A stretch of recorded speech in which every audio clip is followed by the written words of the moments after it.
Hello everyone. This is a small extension of the previous video that in which we spoke about 5G use cases. I was not able to cover some last two topics, so I thought I have to extend this video here.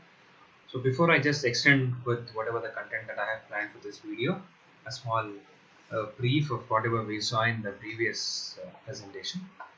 So in the previous presentation, we initiated with the idea of where and all 5G would be used, and what all the applications wherein 5G would improve the overall performance and operation of many things in and around us. So these are some of the examples or applications that we took in, and these more wherein we are able to make the communication fast enough, and we are able to create the virtual reality. We are able to provide complete and efficient service to everybody in a mass stadium or in any place where we will be having more than any limited number of users.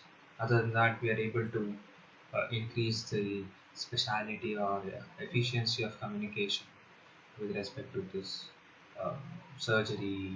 Not just surgery, we can also speak about many other industrial applications in production machineries. So after that, we also spoke about what all the key features or performance indicators we have to consider when we say that 5G is more efficient. We have spoken about each of them separately, and then we also considered that what all the requirements with respect to the use case and what all the desired values that should be there to make sure that the use case uh, who have specified the requirements is completely using the technology at last. So these were some, and these are the remaining applications that we spoke about. After this, we spoke about something like 5G system concept overview. So in this overview, we were able to speak about small contents of these things I was not able to cover in the previous video. So this video we will be able to learn about this system concept of 5G. For anything that is previous to this about the 5G use cases, you can refer to the earlier video. I think I have covered it in a better way into that video. Coming to this system concept overview, whatever the design that the 5G was brought in, there was a big idea behind it. I don't see it there was, still we have that idea actually. The important thing that we are depending on for 5G is the data rate, the latency, and number of devices. So in the initial days when we started speaking about 5G, we all said that 5G will increase the ability of connecting more number of devices. So today's usage of connectivity or data connection is of that sort that I have a mobile phone, I have a laptop, I have a tab with me. All three are connected to the network all time, and all three of them need the data connection. Maybe many different type of connections I have got. Maybe I'll be using Wi-Fi from my laptop. I would be depending on mobile data for my mobile phone on my tab. But in future we'll be having another kind of situation wherein even my home automation is connected to data, my vehicle is connected to data, and I would be having more electronic gadgets which are connected to data. To make sure that we'll be able to provide connectivity to all the devices, we need a technology which will be capable of providing more amount of connectivity with respect to number of users. So that's where we speak about 5G will be able to provide that important thing. That is what we speak about number of devices. Okay. So if it gives the facility of adding more number of devices, we will not be happy. I want a very good data rate to all my devices. If suppose I'm using my mobile phone, the data rate is somewhere around 2 Mbps or 3 Mbps, I'll be very happy watching some videos or keep going for a live stream or having a live meeting, a virtual meeting or something like that. At the same time, if I have my laptop and the data is less from my laptop, then I'll not be happy because I have to be working on something like maybe the VPN, or I'll be connected to some other server, my work, something like that. Then then also I need a very good data speed for my laptop also. Similarly for any other device, right? So giving that good data rate, matching up with that number of devices is the specialty of 5G. When I say that there is a very good data rate and also for more number of devices, of course this latency or reliability is something that we are dependent on. Latency, automatically it is reduced because I have a very good data rate and I am able to connect to more number of devices, so latency is less of course. But how about reliability? So it's a question, right? Reliability means how trustworthy is the network. If suppose I'm pushing a lot of data onto the network and the data is being leaked onto someone else, then I'm not happy, of course. So I need a network which is more secure, which will be able to give me good amount of security, meanwhile providing me good number of connectivity and also the data rate. So here comes the 5G. To make sure these three are done properly, I don't say increase or decrease. There is a different kind of parameter for both of them. Data rate, reliability, number of devices should increase, whereas latency should come down. Right? That's what we have. To make sure these three runs very properly as per the requirement, we are dependent on these four. What are these four? These four are the enablers which will make sure these three properties of 5G concept works out in a better way. So what do you mean by that?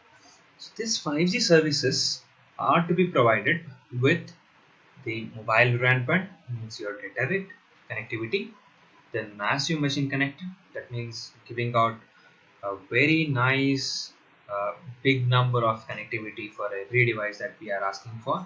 The next one is reliability. Okay? So when we speak about the extreme mobile broadband, that is nothing but XMBB, it has to give the highest data rate, lowest latency. Lowest latency means it should not we don't want to feel any delay between communication, right? That's what the low latency is. Then the important thing is uniform performance. Uniform performance doesn't mean that the least performance should be the uniform performance. We will be able to reach out to maximum performance also sometimes, and we will always ask for an average performance at the least situation also. That's what is about uniform performance. Even though when we are in a stadium where there are more than 3,000 or 6,000 people using a mobile phone, the data rate should be in a very proper or an average rate. It should not come down. Nor when I'm alone in a stadium doing nothing, and if I'm just taking out the data rate, then also I should find almost the same data rate. That's what we are expecting with respect to the broadband. The other thing is that including number of users. So we have, the data rate should never change with respect to increase in number of users at any place. The next thing is massive machine type communication. We should be able to make sure that I'll connect more number of devices. I should say massive network devices, and we should not be having any reduced connectivity with respect to any of the device. Maybe for me, I'll be having my laptop, tab, and mobile phone all three together working. I'll not be able to concentrate on all three at the same time. So if one of the device goes down with its data rate, then also I may not be able to identify that. But when it comes to the industrial use, that is all the machineries are connected to some network and all are using some data, then this difference can be easily identified because all devices are working all alone or all on its own, and every device will be expecting some data rate. So to have the data rate, this connectivity is very much important, right? Therefore massive machine type communication is very much important.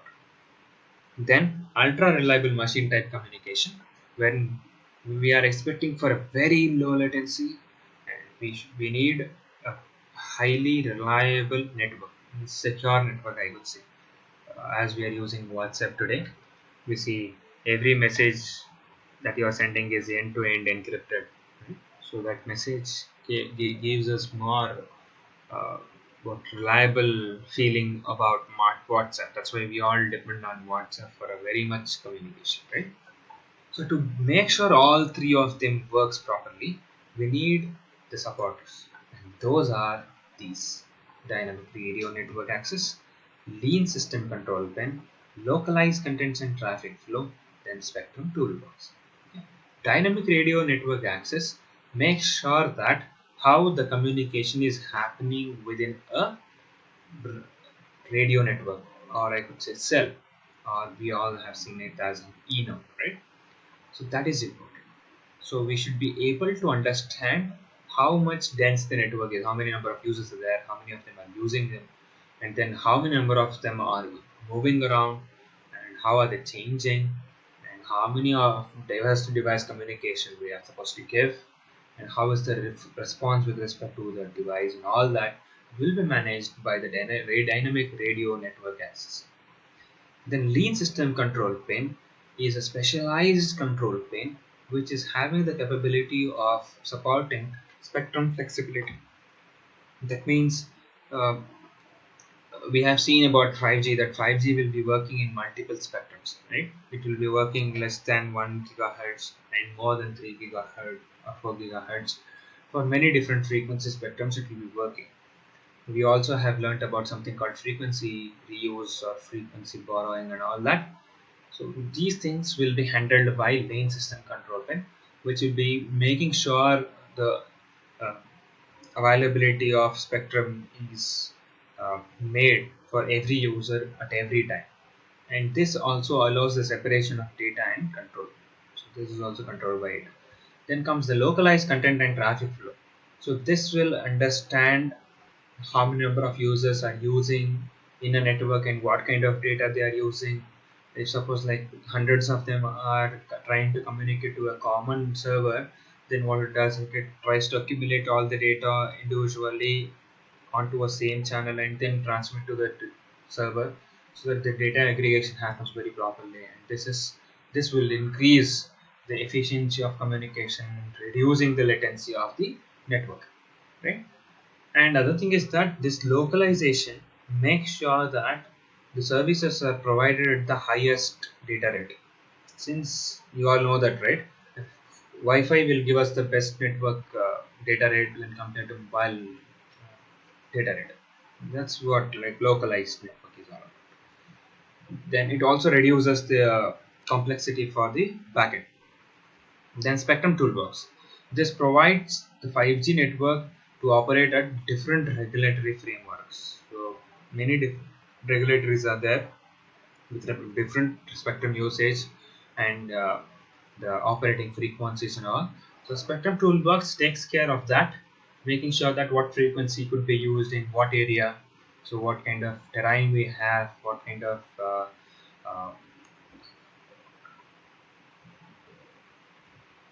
users we have, and many things are considered with respect to providing any spectrum of users. So that comes with respect to spectrum toolbox. So these are the four enablers which make sure that three of the services whatever we spoke about 5G are fulfilled. So I hope I have made this presentation clear enough to understand how 5G would be used and what are the different use cases we have for 5G, what is the expectation we have with respect to 5G, and how those expectations are fulfilled with different services. And these are the four different services which will make sure that all our requirements are fulfilled. Hope I have cleared some of the thoughts here. Thank you for watching. If you have any doubts, please put it in the comment section. Do subscribe to the channel and look into the playlist for more information on 5G. Thank you so much.